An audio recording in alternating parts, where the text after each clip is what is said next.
on today, John Christopher Bottino, who we met about 2.5 years ago, John? 3 years ago? Yeah, about 2.5 years ago. Yeah. John takes my class at SoulCycle, and his energy is incredible.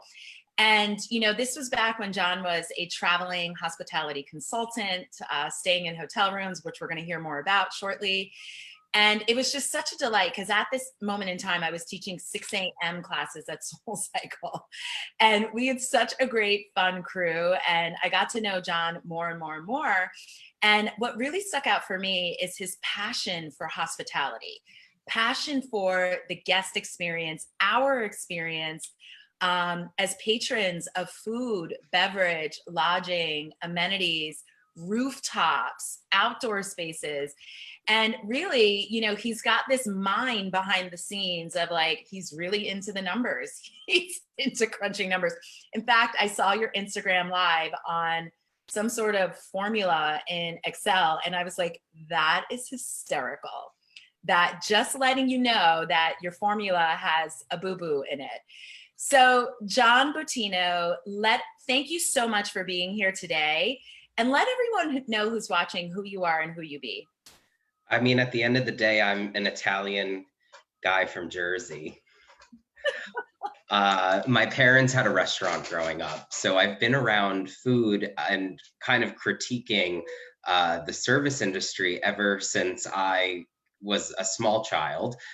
And that grew into a career in hospitality. And it's been something, you should preach what you love and what you know about. And as I have really stepped into my career, it's something that I just love to talk about. And I just really love being an expert on it.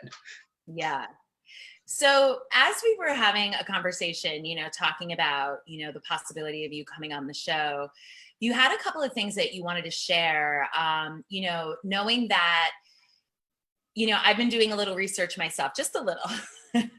And it seems like travel and hospitality are the biggest industries that are the most affected by where we are and where we're heading next.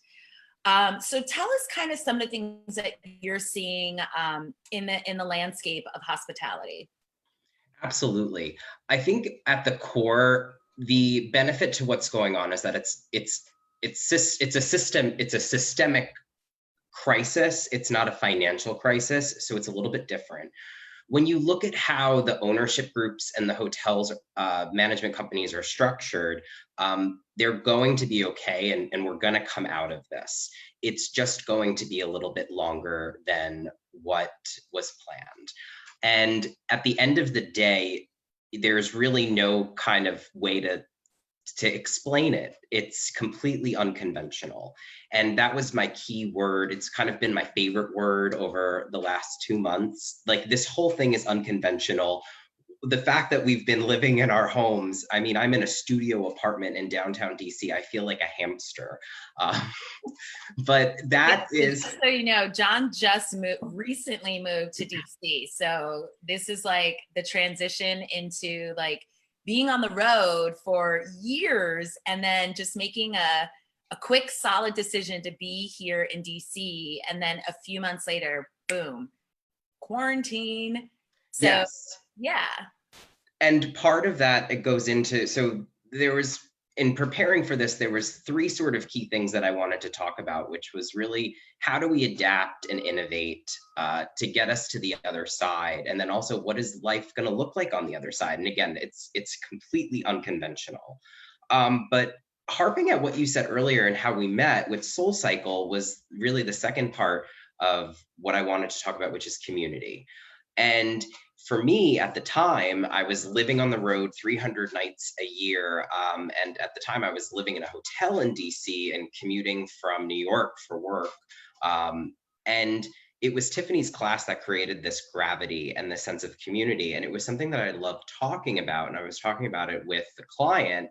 And it was amazing, you go a year later and you run into the client in Tiffany's class. And she was like, I'm getting ready to, she was Trinidadian, so she was going for Carnival. That was, it just, when you have these experiences, it brings it full circle. But then also coming, and then the third topic is labor restructuring, because that speaks to sort of the analytical sense and like, what is this going to look like on a spreadsheet? Mm-hmm. So walk us through the first part of, and I love that word unconventional as well, because, there's so many ways we can describe this, so many words we can use, yet unconventional to me feels neutral.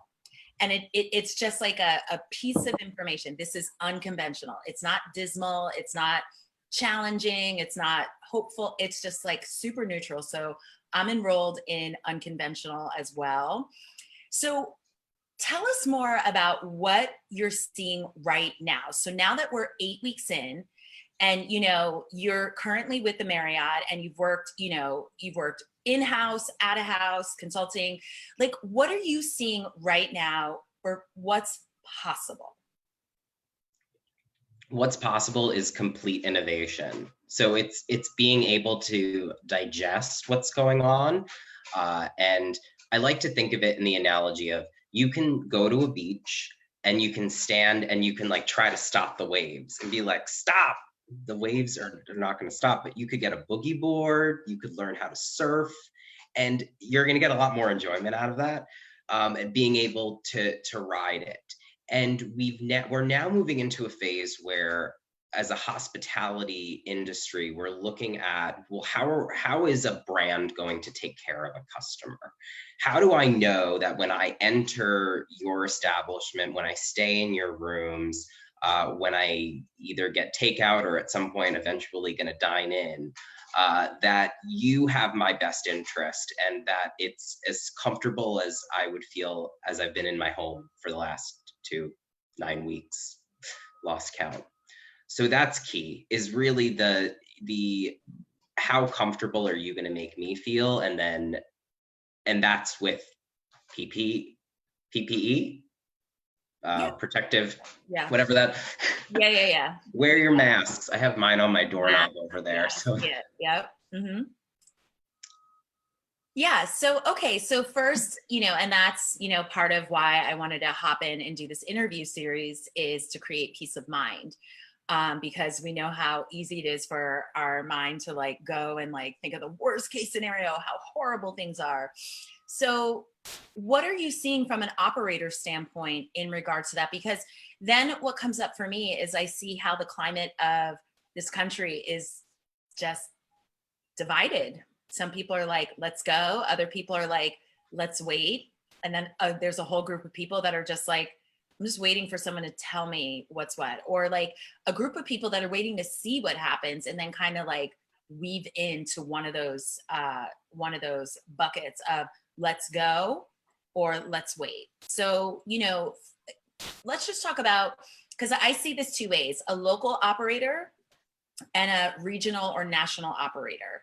So what are you kind of seeing through those two lenses? In order for this to be successful, there needs to be excellent leadership at the top, and there needs to be a approach that's taken that really looks at all of the dynamics. What are you going to do if ... Going into things with plans and creating agreements with your staff and your customers will ultimately lead to success. And that is what's going to carry. And what you're seeing now is that more hotels are starting to open. I was on the earnings call yesterday with Marriott, and they had said that, this is essentially rock bottom. We're now opening 1 to 3 hotels every day, or whatever the rate is. But we're starting to see that come back. And so with that, you are kind of building the airplane as you're flying it, I think, so to speak. I think that we've digested, and now we are creating possibilities. I saw a restaurant in Amsterdam that was putting guests in like glass greenhouses, and the servers were serving the meals on these like wooden boards, like you would like pizza peel. Me from Jersey. So they were being able to kind of serve the food in that regard. So I thought that was, that's cool. So that's adapting, that's innovation. Exposure. yeah, the pizza board thing, like that's definitely creates distance. Well, some of the things that I've noticed that some hotels never close down. Some restaurants never close down. So is that considered innovation, or is that just like, they're just on the side, like, let's keep going? I think that there's two ways to look at it. These big box hotels are kind of your problem. But when you look at these smaller What's hotels, a big box hotel? Define that for the audience, because I don't know what that is. anything, so the big thing that we're not going to see happen for a while with hospitality is groups. These big conventions, these mass amounts of people that are coming together, that you're not going to see until you have some sort of vaccine that is readily available. But you have the smaller hotels that are really going to be the champions coming out of this, because they do have the ability to host these more intimate events. I think that a hotel staying open makes sense. You're going to still lose money if a hotel isn't open. There's still the operating expenses, and you still have a skeleton staff. You're potentially going to burn less money if you have some properties that are opening. What you've seen in different markets is that hotels have condensed. So like all of the Marriotts have condensed so that there's just one that's open. For example, here in DC, the JW Marriott would be like the kind of the only one that's open. Okay. When you said one, I was like, wow, one out of all the cities and countries, but you mean one per market? Yes, and that's usually within like ownership groups. So if an owner owns several Marriotts within the city, they may choose to close down certain ones and then condense the property. When working in a hotel, you would call that condensing a house. So if you're at 10% occupancy, you may want to put everyone on now, and this is pre-COVID, you may want to put everyone on the same floor. So this way the housekeeper can get to all of them. Now in a post-COVID, are you spacing out the house? Are you not blocking guests together? That is interesting. So, And is there now going to be some sort of request or extra information they want to know from their guests during that reservation process? exactly.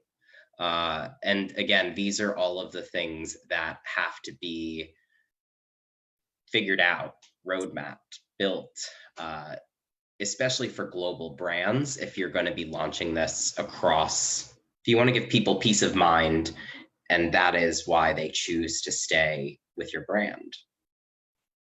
Okay. I think we skipped a beat there. The interwebs got a little funny. Okay. So with that, we took a look into the operator point of view through that lens. Let's look at it through the guest experience and the community lens. Like those of us that are eager or not so eager to go to an outdoor restaurant or to go to a gym or anything like that. What are you seeing there? Ultimately, that is going to be, I think that that's very personal. And I think that as a nation, that's really where we're struggling. It's also why I think the word unconventional is great, because it's just very non-bias. That whole umbrella is just very unconventional. So what you have to do is look at ways to adapt the guest experience that is unconventional and that creates a safe experience and ultimately brings you to a point of profitability, with using this as a blank space in the market. Yeah, great. I mean, that's just the theme throughout this whole show is the blank space. So what are you seeing in regards to how operators are flexing or being flexible and adapting and pivoting to fill the guest requests or, whatever their community is that they're building? Like, what else are they doing at this moment if the four walls are not accessible? Totally. Well, here in Washington, D.C., one of my favorite things that I saw was ABRA, which is the Alcohol Beverage Regulation or Administration, worked very quickly to change the licenses so that bars and restaurants could sell things like to-go style. I love it. If you've ever been to New Orleans, Vegas. Yeah. Oh my gosh. That has been a delight, for anyone who's lived in a city and you've experienced this, when you're out on your walking your dog or exercising or going to the grocery store, that you pass by a local restaurant that is actually serving food, like cooked food and beverages. It's just like, wow, it's just like a nice interruption to, what we've been, experiencing in our home quarantine. So I definitely thank and am appreciative, that was a mouthful, to all of the restaurants. And it's just, you and I talked about this, just a great way to support and keep them thriving during this unconventional time. Exactly. So that is one way that you've seen the agency and the government pivot, as well as businesses pivot to be like, okay, well, this is what we can do. How do you expand on that? One of the big restaurants on 14th Street was initially closed and then decided to come back for takeout. One of my favorite restaurants just did takeout. And then they also switched to delivery. And I just think that it's really cute because they're the only restaurant that'll ever be like, guys, we're too busy. We're going to stop taking orders. Have a good night. Like, oh my God. It's just like, oh, it's so nice. That's a great, issue to have right now. Definitely. Busy right now is beautiful. And, one of the things that I shared with you last week is, my mom's birthday was a week and a half ago. And for her birthday, I had a dinner delivered to her home from a really awesome steakhouse in my hometown. And I had such an amazing conversation with, whoever it was, he was also the delivery person. Cause he was like, I was like, can you have the person call me when they get there to make sure? Cause like her door, you got to walk around to the side to see her door. And he was like, oh, that'll be me. And we had the best conversation. He was so thrilled to know that he was dropping off a meal for my mom's birthday. And it lit us both up, and it was fun because it was also a surprise for my mom. So, knowing that that's another way that we can be celebrating each other, honoring each other, and, letting people know we're thinking about them, because a lot of the restaurants are open right now doing just what you said, takeout and delivery. Most of them are doing it complimentary delivery. And, it's another way to contribute to, this unconventional time. So John, tell us a little bit about, what you're seeing from, because I love that, the agencies and the people that be are shifting and creating some flexibility around how operators do business. One of the questions I had was around outdoor space, because I know that's a huge limitation with how many outdoor seats and how many outdoor space you're allowed to have. And I'm curious, are there any talks around that to expand that space as we move into the next phase of, this global collective working together to create the best outcome? Yeah, public space is a huge thing. I mean, even before you get into bars and restaurants, you have a lot of motions right now, especially in Washington, D.C., to close off streets or to expand sidewalks so that it does create a little bit more of an area for social distance. As someone that doesn't own a vehicle, I am all for it. However, I don't know how all of the people would feel. When you think about like outdoor venues, I would like to think that it's a safer environment. Like it's, you're outdoors, there's fresh air. Can it be as crowded? No, not so much. But like, again, can we expand so that we can drink in a park with our, and again, this is adapting. One of the places here in DC, they created a pouch and they call it the Fauci Pouchy. And I imagine Pouchy, I have not heard that. And I know the pouch, everyone calls it a juice box. So they Sun-esque. They branded it Fauci Pouchy, and it has a picture of Fauci on it. And that makes me want to go across town to get that. Yeah, I've seen a lot of the restaurants, offering that. And, for me, I always, I had this same mindset around SoulCycle. I was like, why would anyone want to pay to go there when you could do it at your gym free, until I actually went and experienced it. And I was like, oh my God, it's the best thing ever. And I had the same mindset around, why would you go grab a cocktail that you're going to take home with you from a restaurant rather than going and like making it at home? And when I was talking to, I believe the restaurant was Tico up on, it's across the street from Soul Cycle. Tico, Like 14th and U. Is it Tico? I think it's just Tico. Yeah, because they were waiting for their Fauci pouchies to get in. So they were doing them in Tupperware, like, deli style, like a quarter pound of potato salad. Like they were putting the drinks in there. And what they were sharing, wonton soup. Yeah. Because, they were sharing with me what people are looking for is an experience. And what people are looking for is also, maybe we don't know how to make a spicy margarita or, a caipirinha, or I don't know what was in all these beautiful like containers, but I just found that so interesting. And it was so nice to hear, like, they said they weren't sure, because they were also selling like beer, like in bottles and cans. And I'm like, but they could go get it right there in Trader Joe. Why would they? And they're like, it's the experience. And I was so delighted by that. So delighted. It's like the equivalent of getting an ice cream cone as a child or as an adult. Yeah. Well, that's a good analogy. Like, and okay. Plus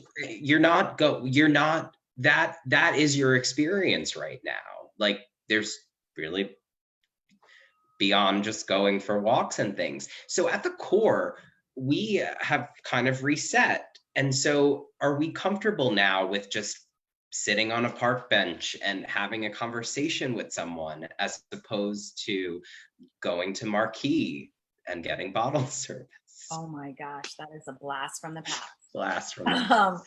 Okay, so getting back to the guest experience in the community, and going back to the expansion of possible like permits to expand the outdoor space. Have you heard anything specifically in that area?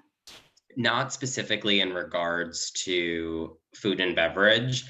I know the mayor, and I will say this also, that to evolve, listen to your customers. Your customers are your best consultants.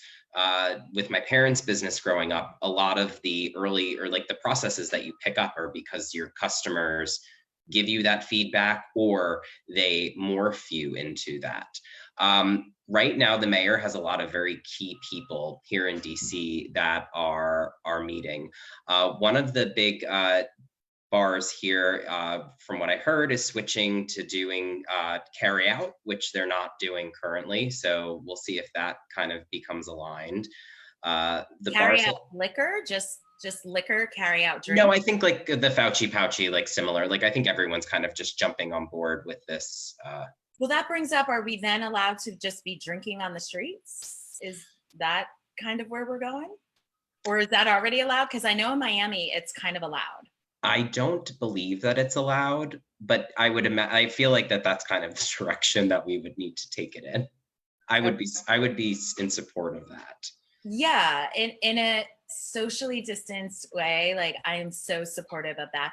And I would love for if you could follow up on that and see like where that's headed. Yeah. Because, those of us who live in the Northeast, like summer is here this week. It's going up into the 80s, and, we're close to it in certain areas. And, it makes sense that people are kind of itching to engage, not only just with the weather, but with each other. It's kind of like, what do they call it? Summer fever. Well, yes. And also what you're seeing, and again, who will do well in the hotel market are those that are leisure and within drive-in markets. So for example, over the past like Easter holiday weekend, one of the resorts in Santa Barbara saw 50% occupancy, which is like, when you think about it on a global level, we're at like 7. And that was because it was people from Los Angeles that were driving up and needed to get away. And that will be the first wave of people. I mean, I'm itching to go anywhere. I will get on a Spirit Airlines flight tomorrow. Yeah, my friends in New York, we've been eyeing places like in gated communities, in Florida and Alabama. For my one friend is very fixated on Alabama, because I guess there have been very few cases there. And so I love that. So operators are shifting toward a local regional guest experience rather than that anybody on earth come and enjoy our destination. And I think that's smart, because I don't think very many people are uncomfortable with driving anywhere. I mean, I feel like that hasn't been disrupted. Have you heard? I don't think driving has been disrupted. No, I mean, and to be honest, my family's in New Jersey, so I normally would take the train. The Acela isn't running right now. I was going to rent a car and drive. I feel like that would be kind of the safest alternative to getting up there. Yeah. And there's no one on the road. Yeah, exactly. Yeah. My best friend's family, they have a house in Florida, and it's a 10-hour drive from here, and they've gone down. So yeah, it just seems like, so that resort in Santa Barbara seems like they're very connected to their local community. And that's another thing that really popped, I want to say 10 years ago, which was that term staycation. And that seems like that is something that hotels could lean into right now. And, as even like I was watching something online where the mother got a gift of a hotel room. It wasn't during, quarantine, but that was her gift, just to she didn't have to get on a plane or whatever. Her family got her a nice hotel room and was like, 24 hours, all for you. I got the kids, go do your thing. Oh yeah, I've met a lot of mothers that just I'm here to sleep. Yeah. I'm just here to sleep and eat room service in a robe. And you make sure you send them a yeah. bottle of wine. They get a bottle of wine. Yes. So are we going to see spikes in staycations, it seems like? Well, that's really it. When you think about buying a plane ticket, you're going to buy a plane ticket maybe 21 days in advance. It's not like you're like, oh, hey, I'm going to go. I mean, for the leisure kind of aspect of it, you're not going to book a family of 4 on the same day. But you'll get them in the car and you'll be like, okay, that the hotel in Myrtle Beach. And I've never been to Myrtle Beach. I've never been to Myrtle Beach. Maybe the Outer Banks is more my style, but and that's what you'll see first. And this is leading into the summer. Kids aren't in school, but they're definitely not going to be in school when all of this is going. And plus, if people continue to telework, then you could telework from Duck, North Carolina. Absolutely. Yeah, that changes the game of needing to be back Monday through Friday. I remember that whole Hamptons rat race of Friday night, then it turned into Friday afternoon. Summer Fridays became a thing. Yeah. So yeah, that's a great point. And, those of us who live in cities right now, we've all noticed that a lot of people left and either went home or to their beach house or their second home somewhere else. So, that seems to be summer started early in that respect. Vacation homes seem to be occupied right now rather than the waiting until summer begins or Memorial Day, which is technically to kick off. So what are some innovative things that you're seeing from operators right now to, hold our attention, to bring us in and to make us feel peace of mind around the experience? One of my favorite brands for my life is Rag & Bone. And they were really the first that put out fashion masks that they used former fabric. And they told you a story. There was a narrative behind it that they wanted to keep the factories going. They were doing it in the United States. It cost them $21 to produce and ship the mask. $5 they were going to donate, and the mask was $30. I felt like that was part of, we all have to wear masks, so I might as well get one that for me, when I put on, I feel represents and tells a story. So it was really awesome to see them pivot. And then another brand, Proenza Schooler, did the same, but they're charging $100 for their masks. Maybe that means a bigger donation. I mean, yes, potentially. I like that. Yeah. So what are you seeing from food and beverage and any entertainment? I mean, concerts, are we doing that this year? I think the drive-in movie theater is going to have a resurgence. Oh my gosh, I forgot about that. Or drive-in concerts, like dance in your convertible? I don't know. I think that will be things where you could bring people together. You were first seeing that with people going to church in like Texas, that they were, kind of lining up in the parking lot, and that's how they had their service. So it was that effect of being physically going, fulfilling that, but still practicing safety. Oh my gosh, church from your car? I didn't see that story. That's amazing. So that was Almost really like cool. tailgating, like for a Almost like, sports yeah, event. Yeah. yeah. I mean, that was the best So part of the much football fun. games. Listen, let's see who starts that idea. I'm throwing a tailgate instead of like marquee the club, marquee the tailgate, Gonna meet you at a parking lot. right? That's probably already happening with all the teenagers and 20-year-olds out there. It's probably happening. So, okay, John, anything else you want to leave the audience with? I know you also wanted to talk about labor restructuring, because that's been a big thing. I just saw the awesome letter that the CEO of Airbnb wrote to its entire staff with their, amidst their layoffs last week. So anything you want to share with us there that you're seeing right now and what you see next? It's definitely going to be a bit of a long haul. Your ability to surf is what will lead you to ride all of this out. This has been happening since the beginning of time. I like to think of Billy Joel's "We Didn't Start the Fire," and since that came out, there's like 30 other things that we could add to it. But it's just Billy Joel yelling all of these things that are happening, and you're like, this is very unconventional. So that's when I think about that. But again, I think the most important thing that you can do now is just share what you think with those that matter. If it's a business that you care about, if it's a company that you want to return to, they're listening. And I think that you have, as a consumer, you have the ability to shift that. As an operator, you have the ability to listen and to pivot and to just take this as an opportunity to take a step back. Things are not how they were in January. Acknowledge that and evolve. Yeah, beautiful.